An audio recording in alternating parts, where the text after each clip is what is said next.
Welcome back to the Donkey Vote podcast with Francis. Tobias. And George. These interviews will be focusing on the past careers of politicians before they entered parliament. With a strong intention to our audience that anything is achievable no matter what you studied in university or college. If you like this sort of content, please make sure you like, subscribe, comment, and share with your friends. Also, we are on YouTube and Spotify, so make sure you follow us on those platforms.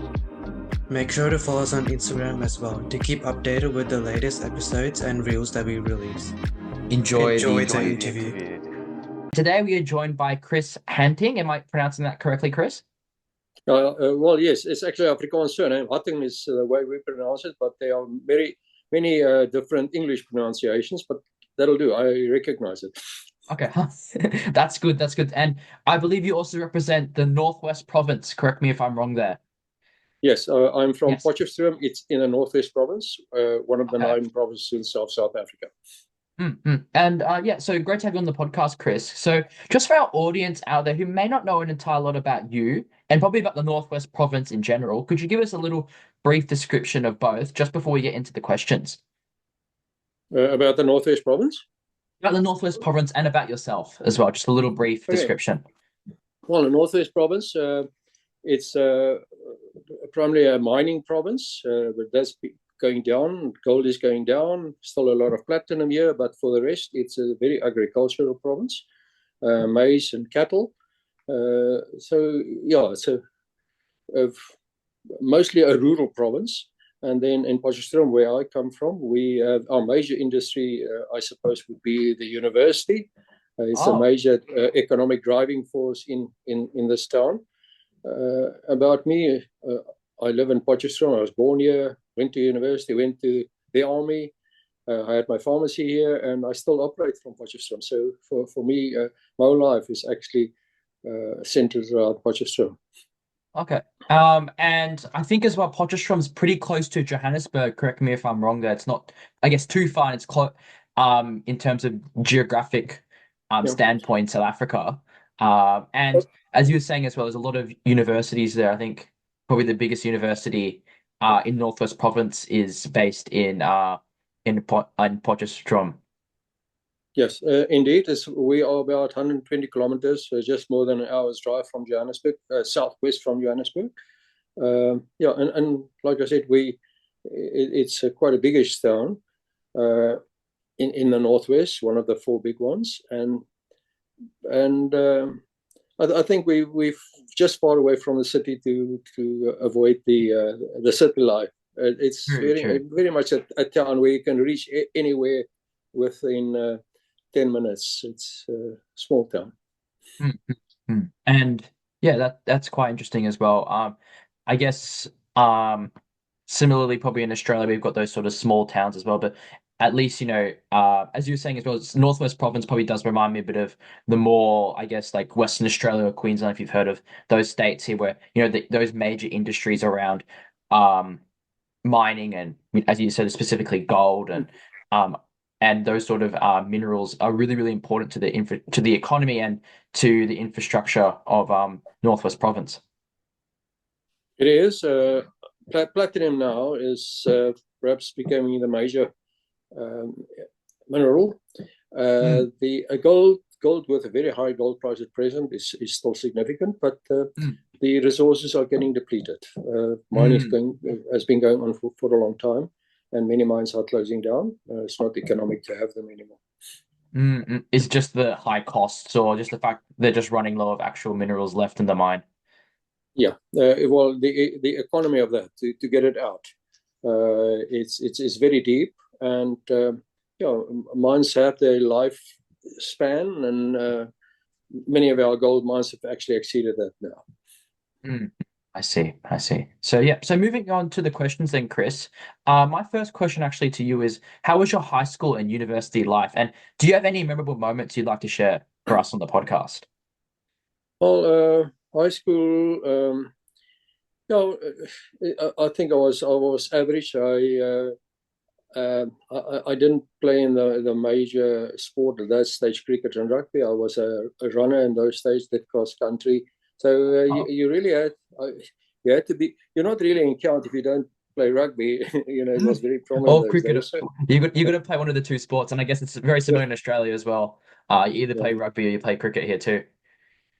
So yeah, my high school, I enjoyed it, friends, and then well, directly after school, we then had the conscription system.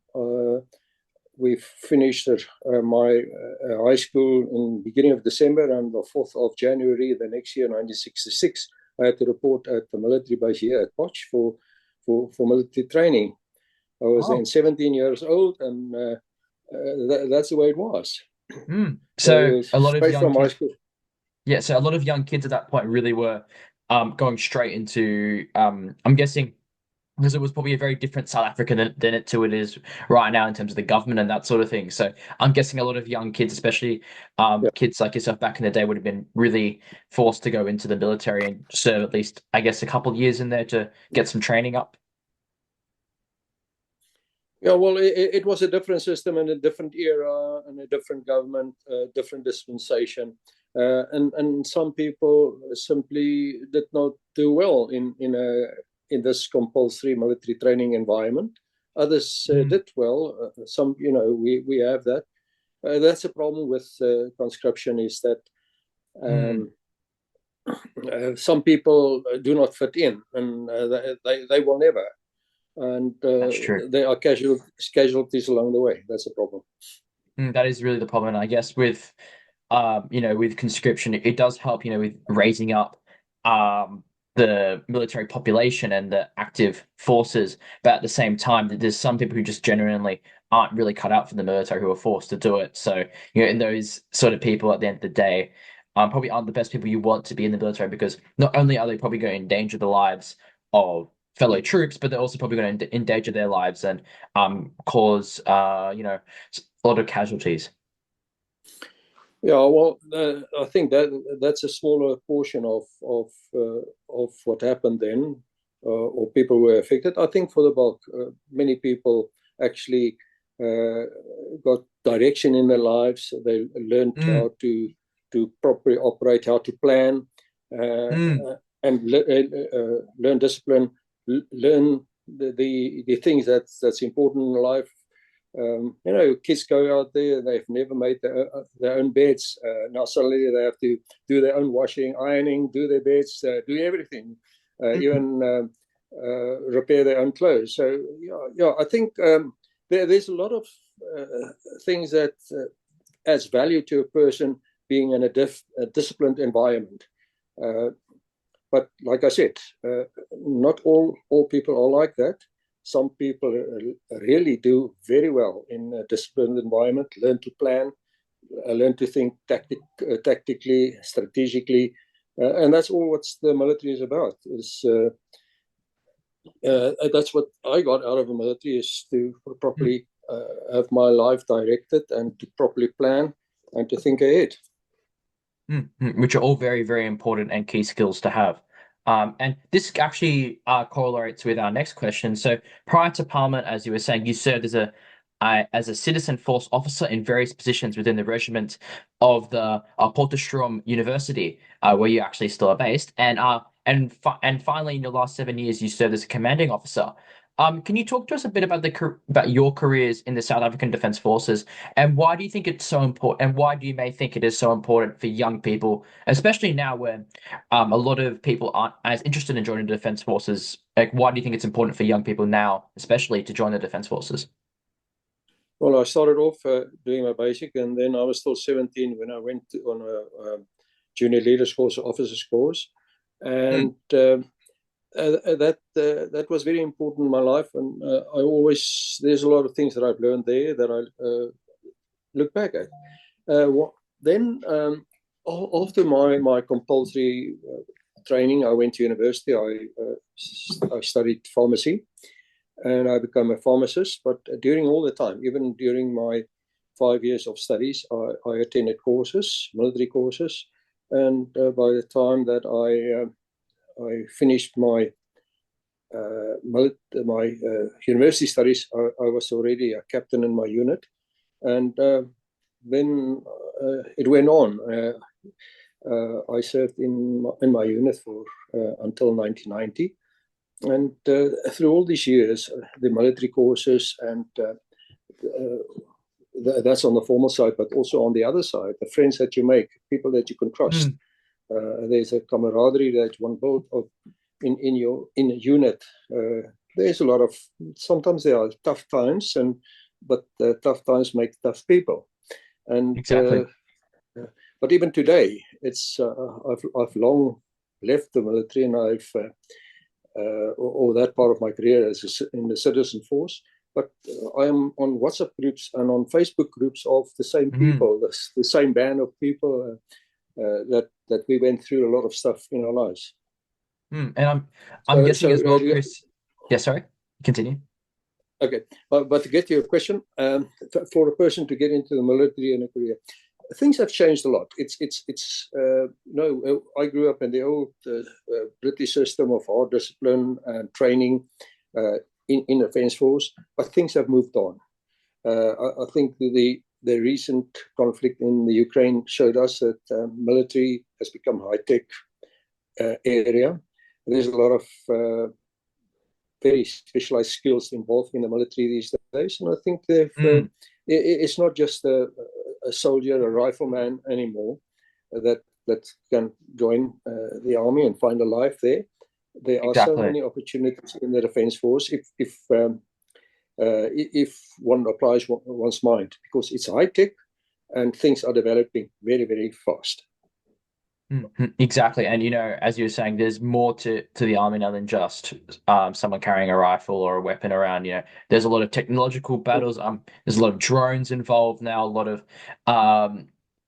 even like remote combat use weapons now being used. So it's a lot now turning not into hand-to-hand more combat. It's more long-range missiles and that sort of thing. So there's a lot of technology involved and a lot of engineering that's needed now. Especially in the military, with the way it's going and with the way, as you were saying, in Ukraine, especially with the way that conflict has turned out in terms of the technology that's being used. Exactly. Well, just look at the advance in surveillance and reconnaissance. It's mind-boggling what can be achieved now, and where people sit far away in front of control panels and they can see what's happening. Who's moving where, thousands of kilometers away from them.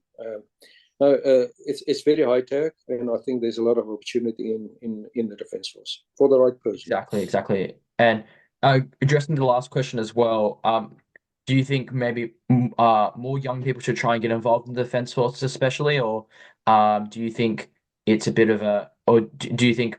Because I know a lot of governments, especially in Australia, we really talk about how our military population is decreasing and a lot of young people aren't as interested in joining the defense force. So do you think more young people should try and join, and how would you try and, I guess, make it more appetizing for young people to join the defense forces? Well, it's a difficult question. You see, it's different from country to country. It depends on your defense force budget and your defense review. What's the plan of your defense force? Where is it going to? Many countries do suffer from budget constraints, and they in their defense force they can't really do what they want to do. Once they get it right, then there are a lot of opportunities. But it can also be a big frustration if there's not sufficient funds, if the things are not, the budget is not sufficient to sustain an ideal military. Then it can be very can be a lot of frustration for a lot of people, specifically when you can't do proper training because of budget cuts, equipment is neglected, things like that, which happens. So there's a very fine balance between the budget and the ability and the capacity and the size of a military and how it should operate, because invariably the human resource costs will go up more than the money that's available for it, and then there's eating into the capital budget and eating into the operational budget. That happens. So but once it's right, you get it right, you get the formula right. Very, very difficult. then there's a lot of opportunities and a lot of excitement in the defense. Exactly, exactly. So it's about really trying to find that balance with, investing is enough as possible, but making sure it doesn't overly take up all your investment where, other services such as health, education, and that sort of thing are left to ruin. Exactly, yeah. So Now, yeah, obviously, the defense is not sexy enough. It doesn't bring in votes. Social exactly. grants bring in votes. So there's also that balance that needs to be maintained. Exactly, exactly. At the end of the day, that is politics. So, but yeah, moving on then to our next question, then, Chris. So, you did say this in your opening statements, but additionally, you started practicing as a community pharmacist in Potchefstroom. How was this experience serving a local community as a pharmacist, and how important are these key local services to small towns like your hometown? I think it's very important. Although pharmacy in our country has moved on, the community pharmacist with the pharmacy on the corner is only is history now. It's very few of them left.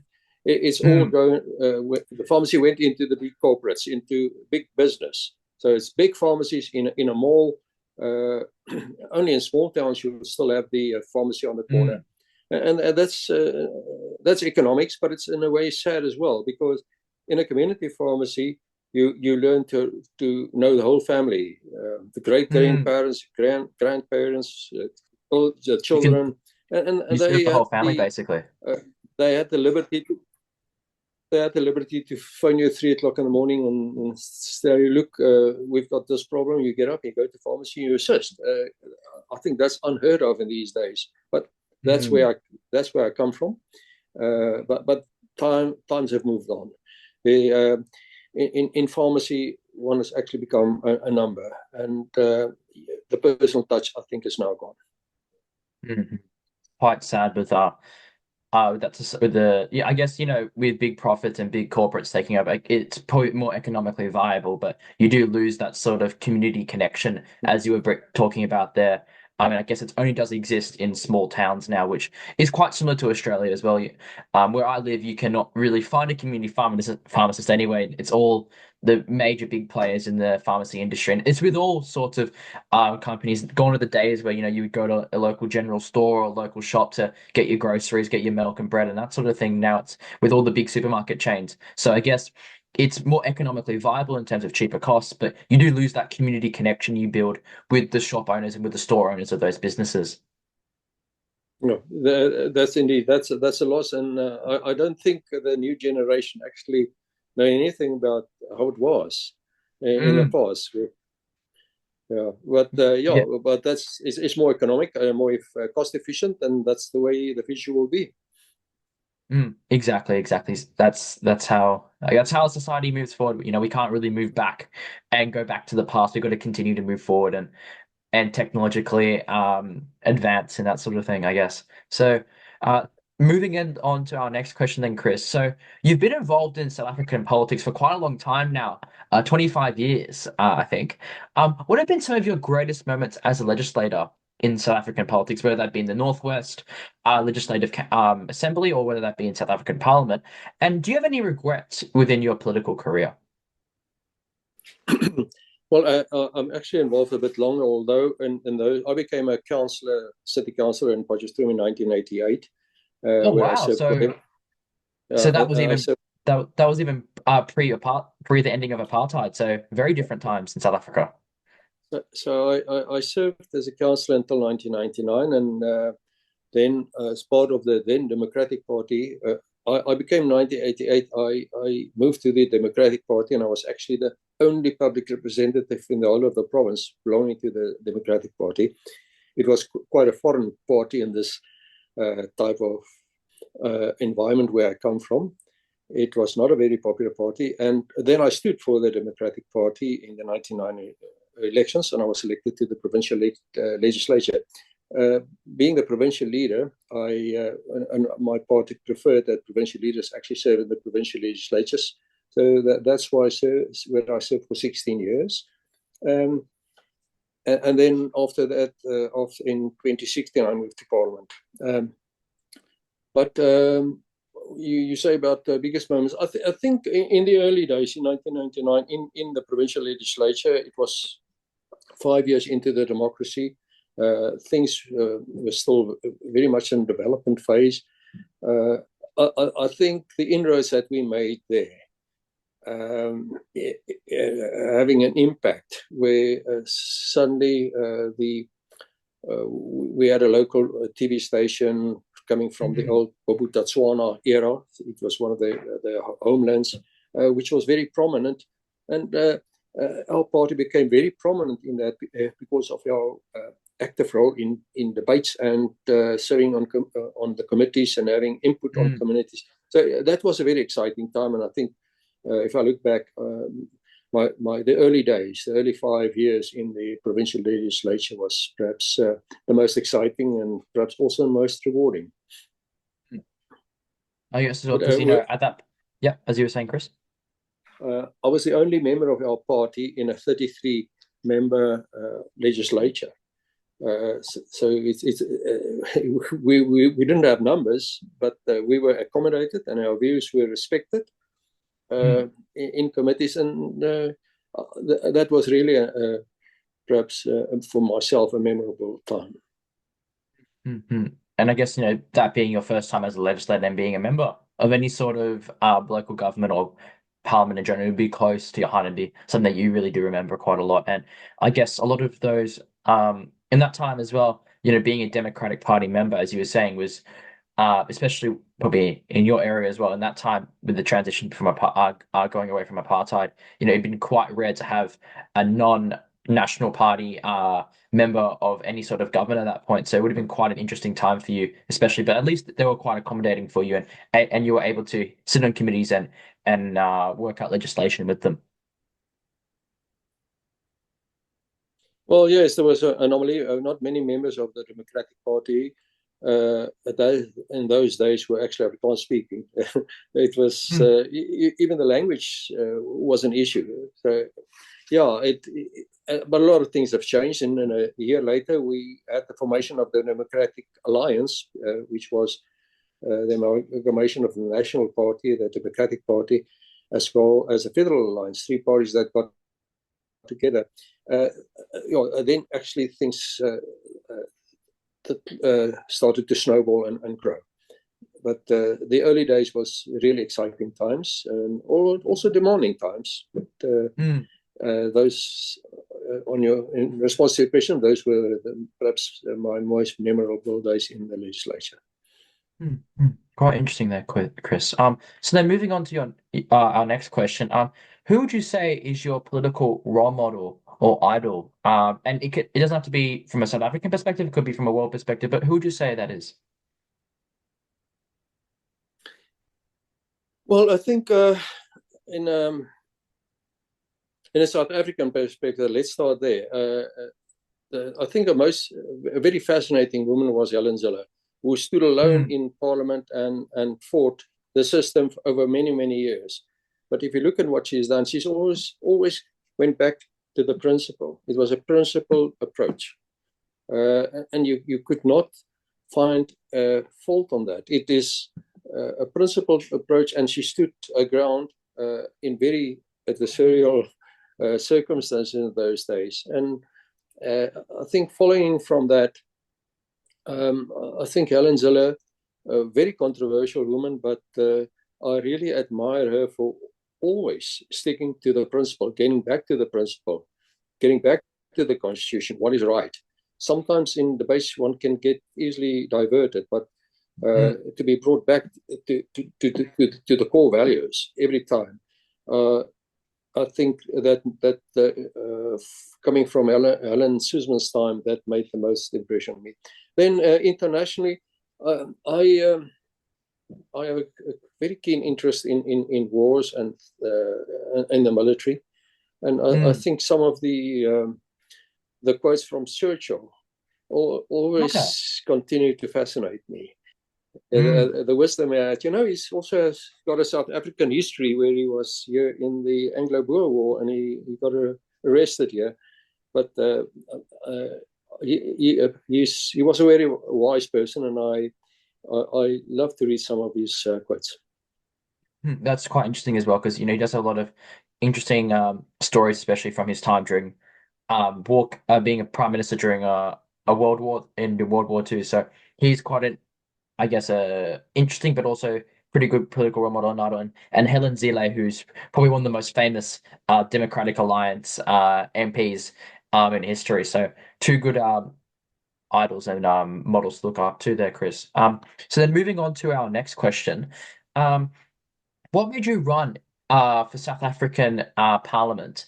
And what made you join the Democratic Alliance? Well, for me, Democratic Alliance, I actually didn't join. I was just sucked into the Democratic Alliance. The choice that I made was to join the Democratic Party. And then becoming a provincial leader, I got actually sucked into the system. And I was part of the initial days of negotiations and at the forming of the Democratic Alliance. And I've been there then as a member of a provincial legislature or parliament for 20 years. 2019, I sort of stepped down. And I don't know. I think some people thought that would be the right thing to do. And then I got involved in local government again, serving on the local council, serving on also the district's municipality, becoming involved in the public accounts committees on both. And then I got more and more involved, also being campaign manager in the Democratic Alliance elections for our province. So, and then we had COVID and things changed. I really couldn't do the things that we wanted to do. I think of travel and things like that, but it just built up. And then in 2023, I thought, well, why don't I throw my name in the hat and see what happens? And so I ended up in Parliament again. And that's quite an interesting background there.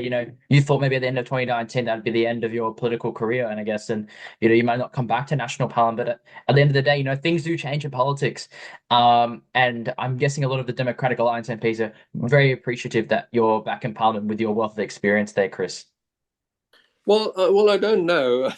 I don't know. We've got a lot of young talent there. It's very exciting. I think more than a third of our MPs now are vibrant new MPs, and there's a lot of energy. I think just to cut you off there, Chris, I think there's one MP who's like about 22, 23. I think it was might have been Liam Jacobs. Correct me if I'm wrong. Yes. Yeah, he's very, very young. Yeah. But it's so exciting, and they are full of energy. And perhaps I don't know how they see the old guard, but I think we can, as a team, contribute to each other. And I'm very excited about the composition of our Democratic Alliance parliamentarians. It's very dynamic.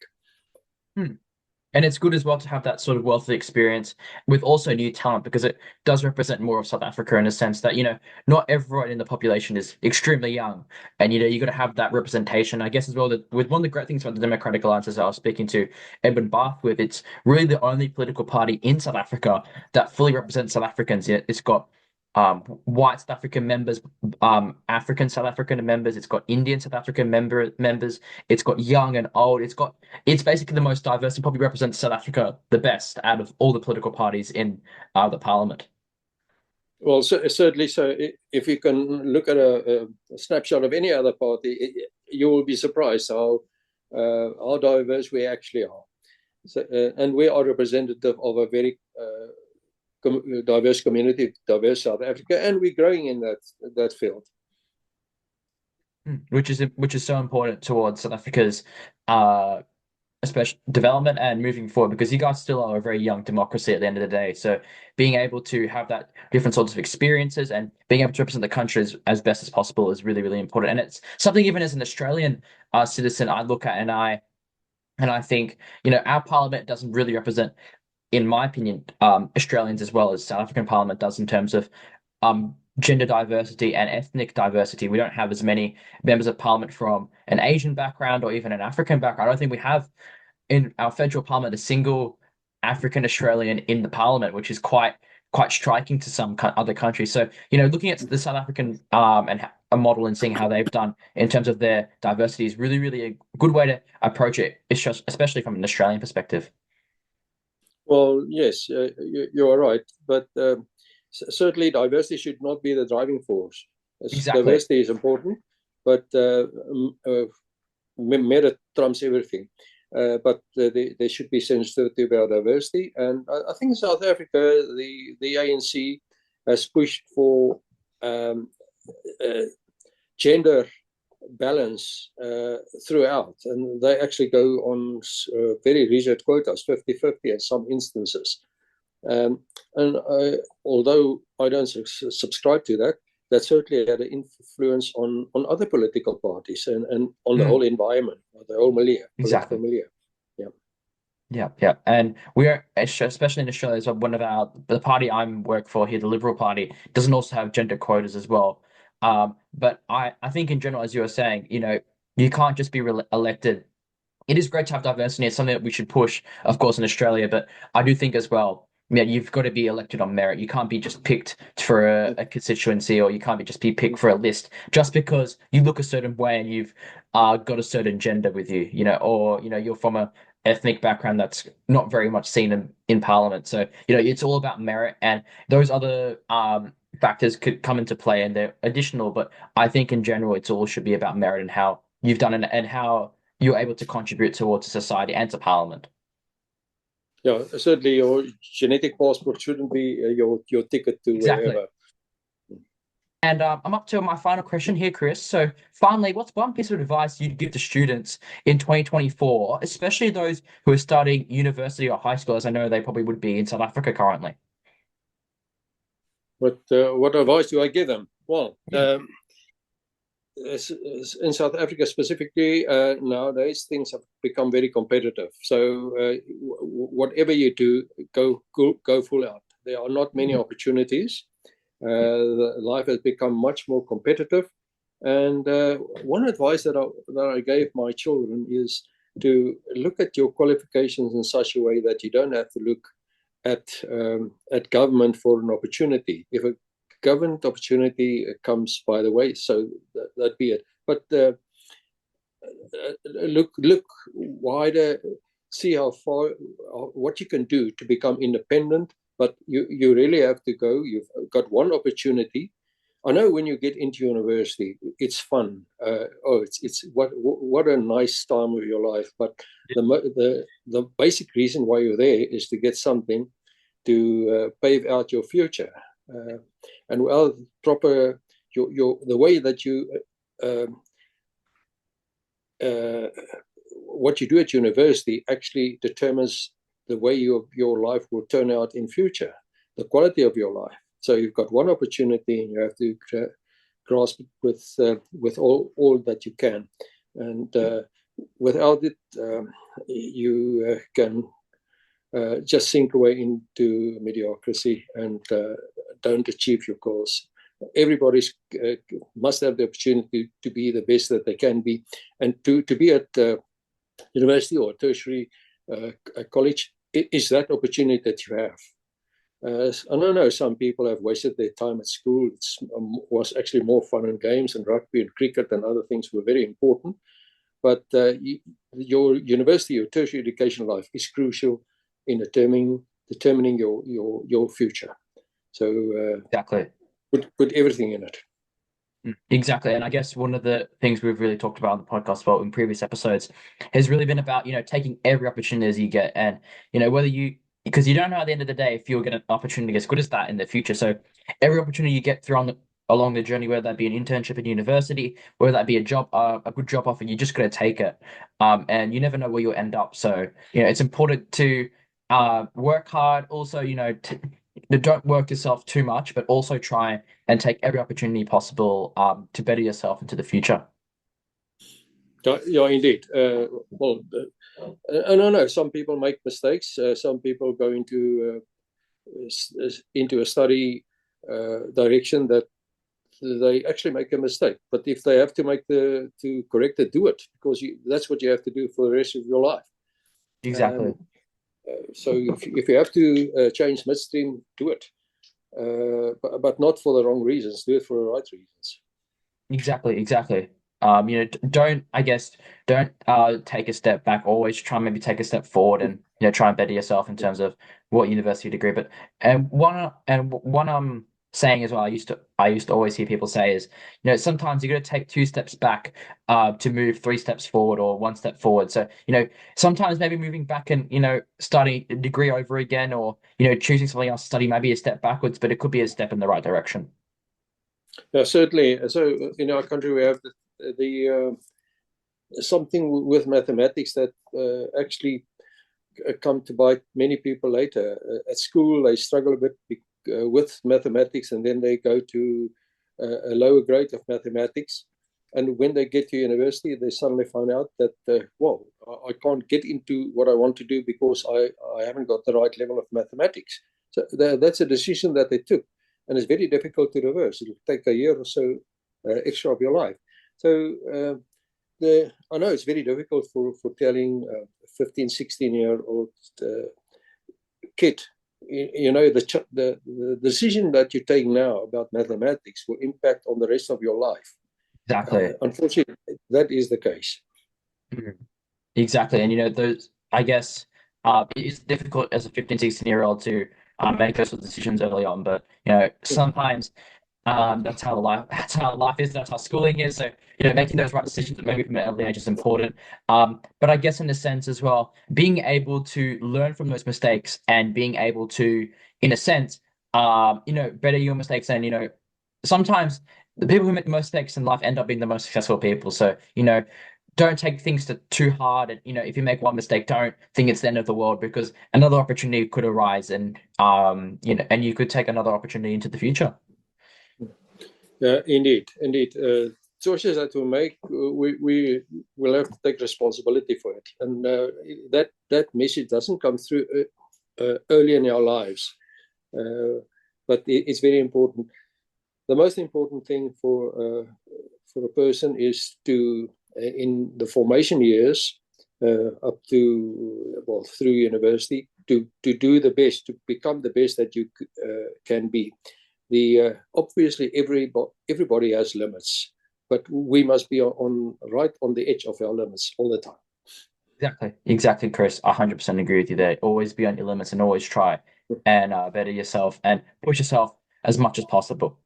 So those are all our questions then for you, Chris. I do really appreciate you coming on the podcast and spending an hour with us and talking to us a bit about your career before politics, especially within the army and as a community pharmacist, and some advice you give to students, especially those who are starting university and high school. So really do appreciate you coming on and spending some time talking to us.